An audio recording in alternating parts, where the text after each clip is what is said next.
Welcome back to my channel. Today we are discussing about provisions or conditions in the Companies Act 2013 for redemption of preference shares. ഇപ്പോൾ preference shares എന്താണെന്നുള്ളത് നമ്മൾ already discuss ചെയ്തതാണ്. അതായത് preference ഷെയർസിന് രണ്ട് preference ആണുള്ളത്. എന്തൊക്കെ? Dividend receive ചെയ്യുന്ന കാര്യത്തിലും അതുപോലെ തന്നെ ക്യാപിറ്റൽ റീപേയ്മെന്റ് നടത്തുന്ന കാര്യത്തിലും പ്രിഫറൻസ് ഉള്ള ഷെയറിനെയാണ് നമ്മൾ പ്രിഫറൻസ് ഷെയർ എന്ന് പറയും. ഇനി റെഡീമബിൾ പ്രിഫറൻസ് ഷെയർ എന്ന് പറഞ്ഞാലോ, ലൈഫ് ടൈമിൽ കമ്പനി ഷെയർ തിരികെ വാങ്ങി എമൗണ്ട് പേയ്മെന്റ് കണ്ടെത്തുന്നു. ബാക്കി എല്ലാ ഷെയറും എങ്ങനെയാണ്? വൈൻഡിംഗ് അപ്പിന്റെ സമയത്താണ് ഷെയർ ക്യാപിറ്റലിൽ റീഫണ്ട് ചെയ്യുന്നത്. പക്ഷെ റെഡീമബിൾ പ്രിഫറൻസ് ഷെയർ മാത്രം എന്ത് ചെയ്യും? കമ്പനിയുടെ ലൈഫ് ടൈമിൽ ആ എമൗണ്ട് ഷെയർ ക്യാപിറ്റൽ റീപേയ്മെന്റ് നടത്തുന്നു. അങ്ങനെ റീപേയ്മെന്റ് നടത്തുമ്പോൾ എന്തൊക്കെ കണ്ടീഷൻസ് ആണ്, എന്തൊക്കെ പ്രൊവിഷൻസ് ആണ് അതിനുള്ളത് എന്നാണ് നമ്മൾ ഈ വീഡിയോയിൽ ഡിസ്കസ് ചെയ്യാൻ പോകുന്നത്. ഇപ്പോൾ കമ്പനീസ് ആക്ട് 2013 അനുസരിച്ച് എന്തൊക്കെ പ്രൊവിഷൻസ് ആണുള്ളതെന്ന് നമുക്ക് നോക്കാം. Certain instructions are imposed on companies for redeemable preference share capital. Preference share capital redeem ചെയ്യുന്നതിന് ചില പ്രൊവിഷൻസ്, ചില കണ്ടീഷൻസ് കമ്പനീസ് ആക്ട് തന്നെ മെൻഷൻ ചെയ്യുന്നുണ്ട്. As per section 55 subsection 2 of the companies act, shares can be redeemed subject to the following conditions. First one, the shares shall be redeemed either out of profits of the company which would otherwise be available for dividend or out of the proceeds of fresh issue of shares made for the purpose of redemption. First പോയിന്റിൽ mention ചെയ്യുന്നത്, ഒരു കമ്പനിക്ക് redeemable preference share redeem ചെയ്യുന്നത് ഒന്നുകിൽ അതിനു വേണ്ടി പുതിയ share issue ചെയ്യാം, അതല്ല എങ്കിൽ അവിടെ മെയിൻറ്റെയിൻ ചെയ്യുന്ന റിസർവിൽ നിന്നോ അതല്ലെങ്കിൽ പ്രോഫിറ്റ് ആൻഡ് ലോസ് അക്കൗണ്ട് ബാലൻസിൽ നിന്നോ റെഡീമബിൾ പ്രിഫറൻസ് ഷെയറിന് റെഡീം ചെയ്യാം.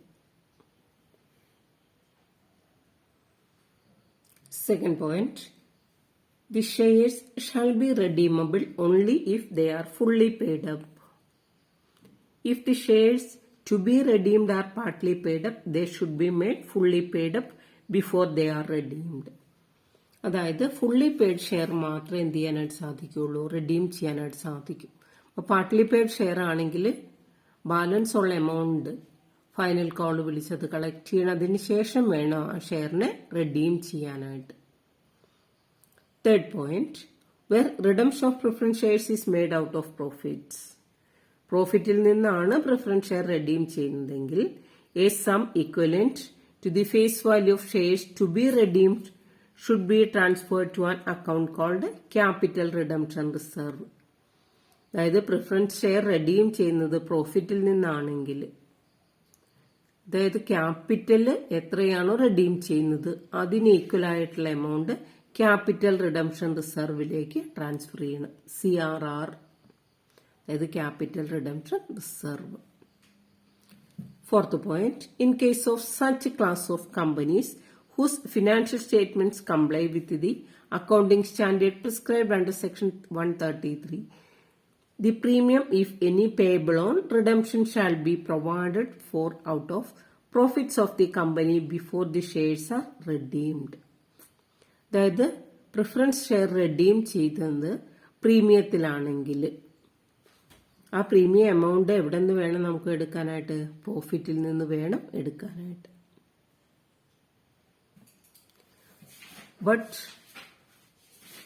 if the company belongs to a class of companies which do not have to comply with accounting standards follow ചെയ്യാത്ത കമ്പനിയാണെങ്കിൽ existing securities premium account can be utilized for the purpose of premium payment on redemption. അപ്പോൾ നമ്മൾ accounting standard follow ചെയ്യുന്നുണ്ടെങ്കിൽ അവിടെ പ്രോഫിറ്റിൽ നിന്ന് വേണം premium payment നടത്താൻ. Accounting standard follow ചെയ്യാത്ത കമ്പനിയാണെങ്കിൽ അവിടെ ആ പ്രീമിയത്തിൽ നിന്ന് എന്ത് ചെയ്യാനായിട്ട് സാധിക്കും? എക്സിസ്റ്റിംഗ് സെക്യൂരിറ്റീസ് പ്രീമിയത്തിൽ നിന്ന് പ്രീമിയം കൊടുക്കാനായിട്ട് സാധിക്കും. Then last point, The redemption of preference shares should not be regarded as reduction of authorized capital of the company. And such reduced shares should remain the part of the authorized capital. അതായത് preference share redeem ചെയ്തു എന്ന് കരുതിക്കൊണ്ട് എന്ത് സംഭവിക്കുന്നില്ല, authorised ക്യാപിറ്റലിൽ മാറ്റം വരുന്നില്ല. ഈ redeemed share ക്യാപിറ്റലും authorised ക്യാപിറ്റലിന്റെ പാർട്ടായിട്ട് തന്നെ റിമെയിൻ ചെയ്യും. ഇനി എന്താണ് ഓതറൈസ്ഡ് ക്യാപിറ്റൽ? ഒരു കമ്പനിയുടെ മെമ്മോറാണ്ടം ഓഫ് അസോസിയേഷനിലെ ക്യാപിറ്റൽ ക്ലോസിൽ മെൻഷൻ ചെയ്തിരിക്കുന്ന ക്യാപിറ്റലാണ് ഓതറൈസ്ഡ് ക്യാപിറ്റൽ. അതല്ലെങ്കിൽ രജിസ്റ്റേർഡ് ക്യാപിറ്റൽ. ഒരു കമ്പനിക്ക് ലൈഫ് ടൈമിൽ കളക്ട് ചെയ്യാവുന്ന മാക്സിമം എമൗണ്ട് ആണത്. അതിന്റെ ഒരു പാർട്ടാണ് എന്ത് ചെയ്യുന്നത്, ഇഷ്യൂ ചെയ്യുന്നത്. അതാണ് ഇഷ്യൂഡ് ക്യാപിറ്റൽ എന്ന് പറയാം.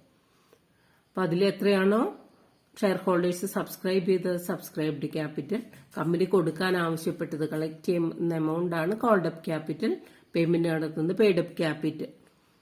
അപ്പൊ നമുക്ക് ഇവിടെ നോക്കേണ്ട കാര്യം എന്ന് പറഞ്ഞാൽ ഇപ്പോൾ 5ാമത്തെ പോയിന്റ് ആയിട്ട് പറയുന്നത് എന്താണ്, പ്രിഫറൻസ് ഷെയർ റെഡീം ചെയ്തതുകൊണ്ട് ഓതറൈസ്ഡ് ക്യാപിറ്റലിൽ മാറ്റം വരുന്നില്ല. ആ എമൗണ്ട് സെയിം ആയിട്ട് തന്നെ റിമെയിൻ ചെയ്യും.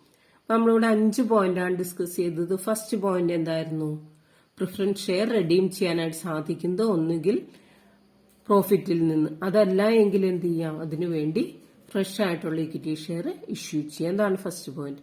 സെക്കൻഡ് പോയിന്റ് പറയുന്നത് ഫുള്ളി പെയ്ഡ് ഷെയർ മാത്രമേ റെഡീം ചെയ്യാനായിട്ട് സാധിക്കൂ. പാർട്ട്ലി പെയ്ഡ് ഷെയർ ആണെങ്കിൽ അതിനെ ആദ്യം എന്ത് ചെയ്യണം, ഫുള്ളി പെയ്ഡ് ഷെയർ ആക്കി മാറ്റണം, അതിനുശേഷം അത് റെഡീം ചെയ്യാം. തേർഡ് പോയിന്റ് ആണ് പറയുന്നത് പ്രോഫിറ്റിൽ നിന്നോ ജനറൽ സർവീസിൽ നിന്നോ ആണ് റെഡീം ചെയ്യുന്നതെങ്കിൽ ഈക്വൽ എമൗണ്ട് എങ്ങോട്ട് ട്രാൻസ്ഫർ ചെയ്യണം, CRRലേക്ക്, ക്യാപിറ്റൽ റിഡംഷൻ റിസർവിലേക്ക് ട്രാൻസ്ഫർ ചെയ്യണം. ഫോർത്ത് പോയിന്റ് പറയുന്നത് സെക്യൂരിറ്റീസ് പ്രീമിയം ഉപയോഗിച്ച്, അതായത് പ്രിഫറൻസ് ഷെയർ റെഡീം ചെയ്യുന്നത് പ്രീമിയത്തിലാണെങ്കിൽ, അതായത് 10 രൂപയുടെ ഷെയർ 12 രൂപയ്ക്കാണ് റെഡീം ചെയ്യുന്നതെങ്കിൽ ആ എക്സസ് ഉള്ള 2 രൂപയാണ് നമ്മൾ പ്രീമിയം എന്ന് പറയുന്നത്. ആ പ്രീമിയം എന്ത് ചെയ്യാം, ഒന്നുകിൽ